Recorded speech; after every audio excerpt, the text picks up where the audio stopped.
দিন থেকে রাত একবারে বলতে পারেন ঘুমানোর আগ পর্যন্ত ঘরের টুকটাক কাজ যেন আর শেষই হতে চায় না। একটার পর একটা একটার পর একটা কাজ যেন থেকেই যায়। নিজের কাজগুলো শেষ করে আবার চলে আসি বাচ্চাদের জন্য কাজ করতে।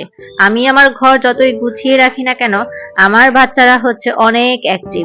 তারা তাদের অ্যাক্টিভিটি আমার ঘরগুলোকে এলোমেলো করেই প্রকাশ করে। আর যাই হোক, তোমরা যখন এলোমেলো করেছো তাহলে তোমরা একটু গুছিয়ে দেখিয়ে দাও তো দেখি কেমন পারো। তো বলা মাত্রই তারা আমাকে দেখিয়ে দিল তারা যেমন এলোমেলো করতে পারে ঠিক একইভাবে তারা আবার আমাকে গুছিয়েও দিতে পারে। অনেকে আবার এটাকে নেগেটিভ ভাবেও নিতে পারেন। নেগেটিভলি নেওয়ার কিছু নেই। প্রত্যেকটা মানুষেরই সব ধরনের কাজের অভিজ্ঞতা থাকা খুবই ভালো। যত বেশি অভিজ্ঞ হবে তার চলার পথ তত বেশি সহজ হবে, সুগম হবে। বিকালবেলা আমার আর বাহিরে যেয়ে ঘোরাফেরার সময় হয় না। সারাদিনের কাজগুলো শেষ করে দিনের শেষ ভাগে আমি একটু অলস হয়ে যাই, আমি একটু বিশ্রাম নিতে যাই। বিশ্রাম নিয়ে উপরে রাতের কাজগুলো আমার মাথার উপরে ভর করে থাকে। রাতের বেলার কাজ বলতে তো রান্না বান্না করা। আর যখনই ঘুম থেকে উঠেছি দেখলাম বাচ্চারা পুরো ঘর এলোমেলো করে রেখেছে। আর মেজাজটা কই থাকে। তারপরও নিজের উপর নিজেকে কন্ট্রোল করে বললাম, তোমরা এখন আমাকে গুছিয়ে দাও, তোমাদের গুছানো শেষ হলে আমি রান্না বান্না করতে যাব। আমি বসে থেকে তাদেরকে দিয়ে গুছিয়ে নিলাম। আসলে এই কাজটা আমি তাদেরকে দিয়ে মাঝে মাঝে করাই। এই কারণেই যে ঘরের কাজে সবাইকেই কন্ট্রিবিউট করতে হয়। ঘরের কাজ একা মা করে না, মায়ের সাথে সাথে বাবা করবে, তারপর ওরা নিজেরাও করবে।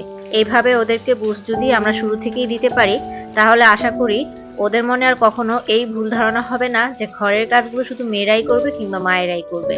যাই হোক, আমি যখন সন্ধ্যাবেলা ঘুম থেকে উঠে একটু রেস্ট নেওয়ার পরে নিজেকে চাঙ্গা করতে চাইলাম, 1 কাপ চা খেয়ে নিয়েছি যা আর আপনাদের সাথে শেয়ার করতে পারিনি। চা খেয়ে নিজেকে চাঙ্গা করে চলে এসেছি রান্নাঘরে। দুপুরবেলা তো যা খাওয়া হয়েছিল সেগুলো খাওয়া দাওয়ার পরে আর থালা বাসনগুলো ধোয়া হয়নি। তো টুকটাক যা থালা বাসন ছিল সেগুলোকে ধুয়ে নিয়েই চুলায় আমি ভাত বসিয়ে দিয়েছিলাম। এদিকে ভাতও হয়ে গিয়েছে প্রায়। আর আপনাদের ভাইয়া আবার বাহির থেকে চিতই পিঠা কিনে নিয়ে এসেছে। আমি বলেছিলাম যে কয়েকটা পিঠা কিনে নিয়ে আসো, দুধ চিতই করি। দুধ দিয়ে ভিজিয়ে খেতে খুবই ইচ্ছে করছিল। শীতের শুরু হয়ে গিয়েছে আর পিঠা খাবো না তা কি করে হয়। আমাদের বাংলাদেশে আমরা যে দেশীয় মানুষ, আমরা কিন্তু শীতের পিঠা একেবারেই খেতে মিস করি না। শীতও শুরু হয়ে যায় আর নানান রকমের পিঠা খাওয়াও শুরু হয়ে যায়। মূলত শীতের পিঠাগুলো একটু বেশি মজা হয়, এই কারণে আমরা শীতকালেই বেশি বেশি পিঠা তৈরি করি। এদিকে আমি কিন্তু রাতের যা রান্না বান্না করা সেগুলো করেই দিনের বেলা শুরু হয়ে গিয়েছে সকাল সকাল আমার কাজ। সকালবেলা যা নাস্তা করার তো করেই নিয়েছি, সেগুলো আর আপনার সাথে কি শেয়ার করব। এত তাড়াহুড়ার মধ্যে কখন শুট করব আর কখন আপনাদের সাথে শেয়ার করব। ভাবলাম দুপুরবেলায় নিরিবিলি কাজ করব আর আপনাদের সাথে শেয়ার করব আমি কি কি করি, কিভাবে করি সবকিছু।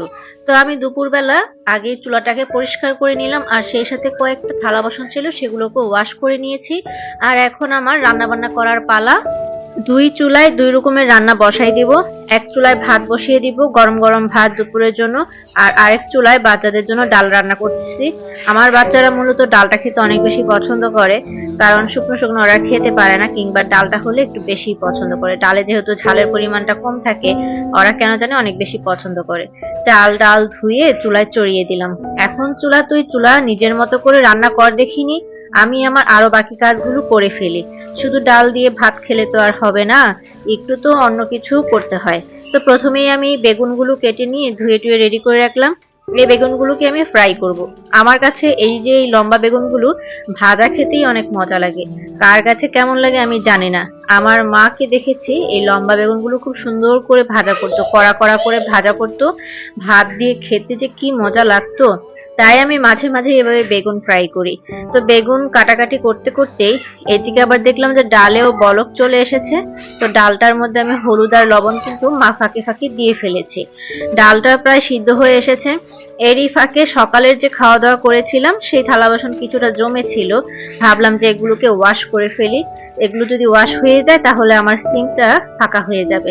আদারওয়াইজ আমার যে দুপুরে রান্না বান্না করব, ধোয়া পাকলা করব, সেটার জন্য তো একটা জায়গা দরকার।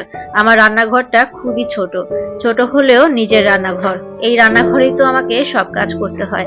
আমার দিনের বেশিরভাগ অংশটাই আমার রান্নাঘরে কাটে। তাই আমার রান্নাঘর ছোট হলেও পরিষ্কার পরিচ্ছন্ন রাখতে হয় সবসময়।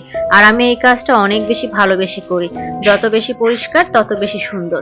ডালটা আমি এখন এখানে বাগার দিয়ে নিব, তার আগে সুন্দর করে কিছু ধনেপাতা কেটে ডালের মধ্যে দিয়ে দিলাম।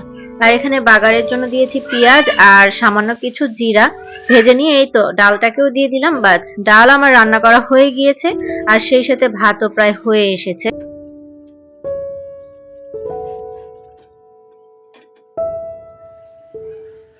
কড়াইটাকে সুন্দর করে ধুয়ে টুয়ে তেল দিয়ে গরম করে নিয়েছি। এখন বেগুনগুলোকেও ভেজে নিব, অল্প আঁচে অনেকটা সময় নিয়ে ভাজবো যাতে মুচমুচে হয়, খেতে ভালো লাগে। আর ভাত তো গড় দিয়ে দিব, ভাতটা হয়ে এসেছে। তো এই ফাঁকে আমি বেগুনটাও ভাজা হচ্ছে। আর দুপুরে আরেকটা আইটেম রান্না করব, সেই রান্নার জন্য যা যা জোগাড় যন্ত্র করা লাগে সেগুলোকে এখন করে নিব, জোগাড় করে নিব। যেহেতু এখানে আমি ব্রেন নিয়েছি, মগজ ভুনা করব। তো মগজ ভুনা করার জন্য আগে তো এটাকে সুন্দর মতো পরিষ্কার করে নিতে হয়। গরম পানি দিলে এটার মধ্যে যে রগগুলো থাকে সেগুলো খুব সহজেই উঠানো যায় আর অনেক বেশি পরিষ্কারও হয়। গরম পানি ছাড়া কিন্তু এটা খুব ভালো পরিষ্কার করা যায় না। তো আমি প্রত্যেকবারই গরম পানি দিয়ে পরিষ্কার করে রাখি। পরিষ্কার করার পরে গরম পানি দিয়ে কিছুটা সময় এটা ভিজিয়ে রাখবো, যাতে করে এটার মধ্যে যে একটা গন্ধ থাকে এই গন্ধটা থাকবে না।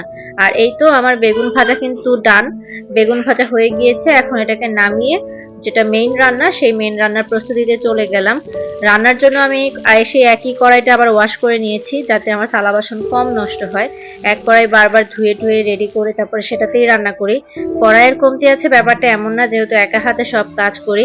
অনেকগুলো থালা বাসন জমিয়ে ফেললে সেগুলো ধুতে অনেক কষ্ট হয়ে যাবে, তাই আর কি এইভাবেই করে ফেলি। তো এই যে এখানে আমার যা মশলা দেওয়ার মশলা টশলা দিয়ে কষিয়ে নিয়েছি, সেই সাথে কিছুটা আলুও দিলাম। আলুটা আমি দিতে চাইনি আর কখনো দেওনি, কিন্তু বাচ্চাদের জন্য আর কি দিতে হলো। আমার এক বাচ্চা মগজ খাবে না, সে শুধু আলু খেতে পছন্দ করে, হয়তো মাংস খাবে না, মানে অনেক অনেক সমস্যা। তো যাই হোক, এত সমস্যার মাঝখানে না পড়ে তাদের পছন্দ মতো কিছু রাখলাম আর নিজেদের পছন্দটাও রেখে দিলাম। রান্নাটাও প্রায় মোটামুটি শেষের দিকেই। পুরোপুরি রান্নার কি দেখাবো, আপনারা তো আর রান্না কম পারেন না, তবুও আমি আমার কাজগুলো আপনাদের সাথে শেয়ার করলাম আর কি। তো সব শেষে আমি চুলায় দুধটাকে অল্প আঁচে জাল দিতে রেখে যাব। তো আজকের পুরো ভিডিওটি যারা দেখেছেন শেষ পর্যন্ত তাদের সবাইকে অসংখ্য ধন্যবাদ। সবাই আমাকে ফেসবুক থেকে দেখলে ফলো দিয়ে এবং ইউটিউব থেকে দেখলে সাবস্ক্রাইব করে পাশে থাকুন। আল্লাহ হাফিজ।